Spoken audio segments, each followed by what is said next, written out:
Alright, today we're talking about baseball in South America. This was requested in the comments section a few times, and while I was gathering information for last week's video on baseball in Brazil, I came across a lot of information on baseball in other South American countries. I'd like to focus on the game in countries like Argentina, Peru, and other countries where baseball hasn't taken off yet, though you may be surprised how quickly it is taking off, and it's not growing evenly throughout the continent, booming in some places, taking baby steps in others. As of right now, the only countries in South America where baseball has a strong following are Colombia and Venezuela. In Colombia, it's limited to one region, so there's still room for growth. In Venezuela, the sport is as big as it can possibly get, but Venezuelans are playing a very important role in bringing the game to the rest of the continent. Baseball was first introduced to South America by visitors, immigrants, and workers from the US and Japan in the late 19th and early 20th centuries. In Peru, visiting American sailors are credited with first bringing the game, but Japanese immigrants were the ones who would ensure that it would have a permanent home. Just as in Brazil, Peru has a Japanese community that has passed the game down through the generations. But also, like in Brazil, the Japanese Peruvians kept the game to themselves, rarely including other Peruvians. They didn't compete with teams from Japan or with other Latin American countries, so their playing never progressed. And while the Japanese-Brazilian population is estimated at around 2 million, the Japanese-Peruvian population is just over 100,000. In Chile, a visiting Japanese worker brought the game in 1918 and organized the first teams. Over the next century, baseball has had a start-stop history in Chile. From the 1990s until very recently, the sport struggled to survive. In countries like Ecuador and Uruguay, baseball arrived around the same time, brought in from other South American countries, but it never really stuck in those places. Argentina took up the game later than the other countries, but presently they are the furthest ahead. Argentina's national team has won the South American Baseball Championship 7 times. Most of those titles have come recently, with the last one being in 2018. They won it 3 years in a row from 2011 to 2013. In 2019, they participated in the Pan American Games for the first time, placing 7th behind 6 baseball-playing countries.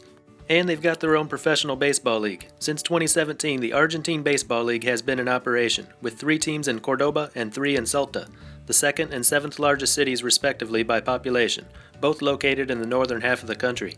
The season runs at the same time as the Caribbean Winter Leagues, which is summertime in Argentina. The 2020 season was canceled because of the pandemic, but the first 3 years were a success, and they're planning to continue it next year. And it's likely we'll see more leagues sprouting up all over the continent in the near future. In the past century, Venezuela has been the anomaly, the one and only place in South America where baseball, not soccer, was the top sport, while the rest of the continent knew little or nothing about the sport. But the Venezuelan refugee crisis has caused an estimated 4.4 million Venezuelans to flee their homeland, most of them in the last 5 years, and the majority have resettled elsewhere in South America. Neighboring Colombia has received around 1.8 million of these refugees, more than any other country. As you know, baseball is already a big sport in Colombia, but it's almost exclusively played on the northern coast, and not where the majority of the population lives. It's not clear where in the country that the Venezuelans are settling in. For growth of the game, we would hope that they're building a community in and around Bogota, the country's capital and largest city, playing with locals and eventually generating enough interest for the country's professional winter league to expand into the capital and around the country, instead of being confined to the Caribbean coast. Colombia has already been making a lot of progress in the baseball world, even without the addition of baseball-playing newcomers to the country. If the new arrivals bring added skill to the local game and help grow it into more of a nationwide sport, it could speed up Colombia's transformation into a world baseball power. The country that has benefited the most from this mass migration, as far as baseball is concerned, is Peru. Over 800,000 Venezuelan refugees have chosen Peru as their new home. That's the equivalent of a large Venezuelan city being relocated, and adds up to about 3% of the population of Peru. Prior to their arrival, baseball hardly had any sort of presence in the country, but now it's becoming a common sight. At first just played among the new immigrants, it quickly attracted the curiosity of the locals. Teams have been formed with players from Venezuela, from the Japanese-Peruvian community, who previously only played among themselves, and with other Peruvian athletes, who had previously never played baseball before. In 2019, the Peruvian government passed a law that offered a fast track to citizenship for foreign athletes that represent Peru in international competition. 3 Venezuelans were on the national team's roster for the 2019 Pan American Games, and 4 Venezuelans were on the coaching staff. And in the same year, the country's first baseball stadium to meet WBSC standards opened in Lima, with a seating capacity of 1,800. The same thing has happened, albeit on a smaller scale, in neighboring Chile. Unlike in Peru, there was no ethnic Japanese community to keep the sport alive. Baseball was pretty much dead in Chile. But the sport has been revived. Nowadays in Santiago it's not hard to find Venezuelan immigrants and Chilean athletes playing ball together. A baseball diamond is located near the National Stadium, and it's here where most of them get together. In 2010, Venezuelan immigrants formed a team called Tiburones, named after Tiburones de la Guaira of the LVBP. In more recent years, another team of Venezuelans was formed, and they compete against teams of Chileans, with some immigrants from Cuba and the Dominican Republic. And it's not only players that the game is attracting. People are coming to watch them play. Immigrants who've always enjoyed watching the game, and Chileans who've taken an interest in this sport, which is totally new to them, as is the Venezuelan food that can be found at these games. Ecuador has not seen so much immigration, despite its proximity to Venezuela. Baseball is only followed by a small number of immigrants in the country.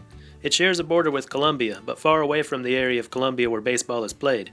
Our hope is that baseball extends to all parts of Colombia, and Ecuador's neighbor to the south, Peru, continues its baseball boom, resulting in the game spilling across both borders. The country already has a famous name in the baseball world. 85-year-old Jaime Jarrín, born and raised in Ecuador, has been the Spanish-language broadcaster for the LA Dodgers since 1959. He has been working to provide equipment and bring new players to the game in his home country.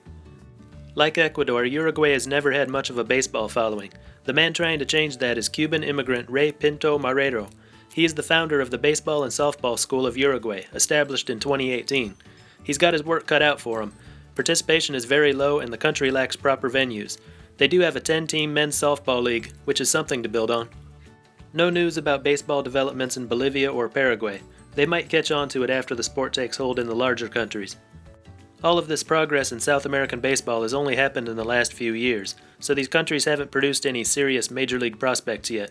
That will happen eventually, but it's too early for that right now. But there are a couple big names that could suit up for their national teams right now. 23-year-old Oakland A's pitcher Jesus Luzardo is off to a good start in his major league career. He was born in Lima, Peru to Venezuelan parents. Though he'd probably prefer to represent his parents' country, he could suit up for Peru if he doesn't make it onto Venezuela's roster. The Argentine national team could include 2020 CPBL Rookie of the Year Anku Lin. Lin was born to a Taiwanese father and Argentine mother. Last season, he was an MVP candidate and broke the CPBL rookie record with a league-leading 32 home runs. So it looks like baseball is about ready to conquer the whole continent, right? Well, not so fast. There are a couple reasons to not get too excited. First of all, there's tension between the people in these countries and the latest wave of immigrants. This always happens with large-scale immigration, and it doesn't always have a happy ending. If the new arrivals are viewed as a nuisance, so will their food, their customs, and their sports.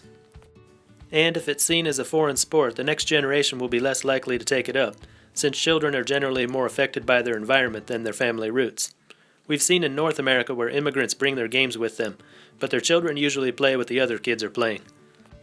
But there is a lot of potential in South America. One thing we can say for sure is that baseball will be much bigger there 10 years from now than it was 10 years ago. One downside of the game spreading outward from Venezuela is that it could mean the weakening of Venezuela as a world baseball power. The more talent they export, the less they have in their own land.